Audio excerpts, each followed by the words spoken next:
has AD cemented himself as LeBron's best teammate ever? At the time that LeBron played with them, easily. It's not close. It's not close. AD is an MVP caliber player right now and a top 5 player in the world and among the best power forwards who ever lived. And by the way, if you're a power forward and you're almost 7 feet tall and you block shots, are you a power forward or a center, whether or not you always love playing center? I mean, what was Tim Duncan? AD has a lot of those same skills, but also some other stuff too.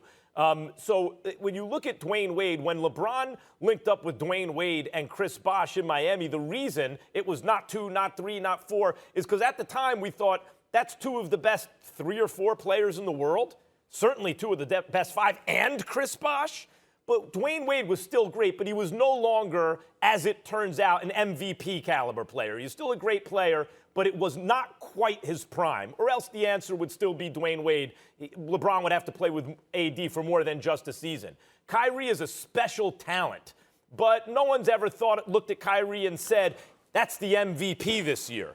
AD has had multiple seasons in his career where it's fair to consider, is that the best player or among the 2 or 3 best players in the game? Certainly top 5. When you look at it like that, I don't think it's close in terms of when LeBron had that teammate. AD is clear. This year's AD is clearly the best LeBron has had.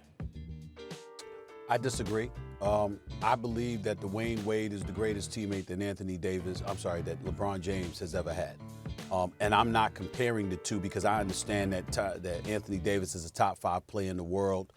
He might go down as, or probably likely will go down as one of the greatest power forwards who have ever played this game, even though he doesn't play like a power forward inside and out. His defense definitely is a big man defense, even though he can get out on the perimeter, which is just phenomenal.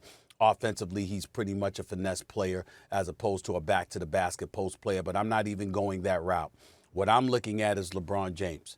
I'm thinking about the fact that Anthony Davis joined a finished product in LeBron James, who is a 3-time champion, who's gone through the roughest patches of his life and his career, that has ascended to the Mount Rushmore of basketball, one of the top 3 players in the history of the game, period.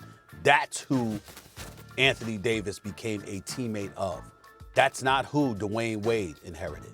When LeBron James arrived in Miami, LeBron James had a lot going on. LeBron James, as great of a talent as he was fearful in certain respects. Fearful of hitting jump shot, fearful of going to the hole, rather scared of going to the free throw line. Certainly lacking the level of confidence that he ultimately did not lack any longer.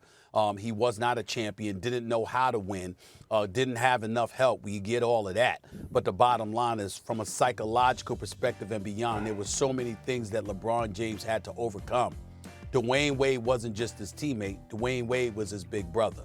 And Dwyane Wade was one of those guys who had already captured a championship about 5 years earlier when he ran rod at Dallas and averaged 39 points in the last 4 games. Dwyane Wade played a pivotal role in helping LeBron learn how to win and helping LeBron become his absolute best self.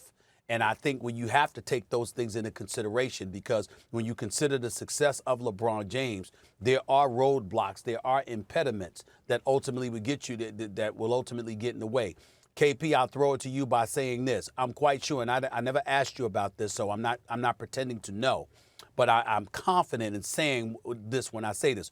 Paul Pierce is the truth. Make no mistake about it.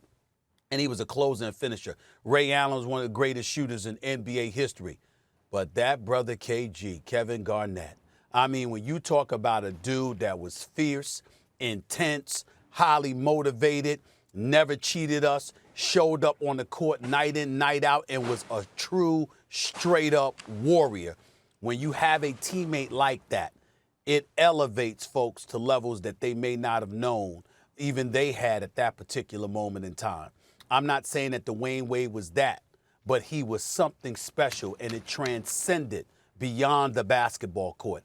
And that's why I will always put him number 1 when it comes to teammates of LeBron James.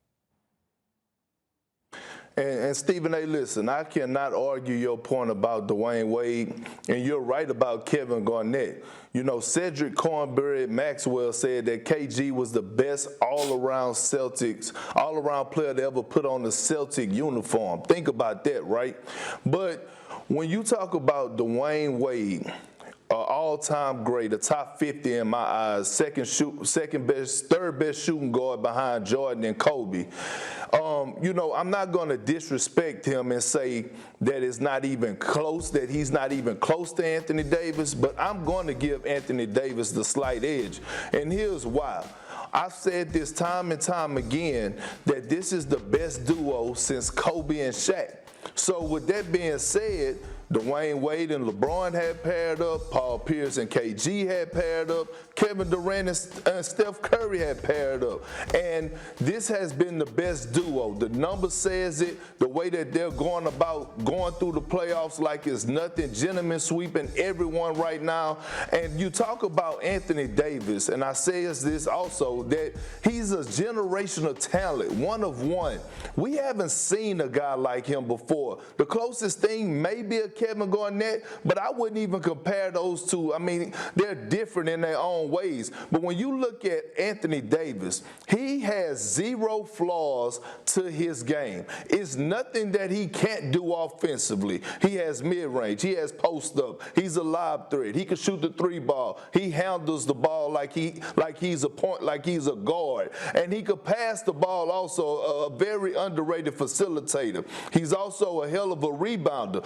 On the defensive end, he is one of one. And this is why I was raving about him being Defensive Player of the Year, because like last night what we witnessed, he dominated that game. And for a guy to dominate that game, not only in the interior, but outside the paint, being able to switch on guards, being able to put Jimmy Butler in a body bag after he just had a historical night, that's why I have to give the slight edge to Anthony Davis. Thanks for watching ESPN on YouTube. For live streaming, sports, and premium content, subscribe to ESPN+.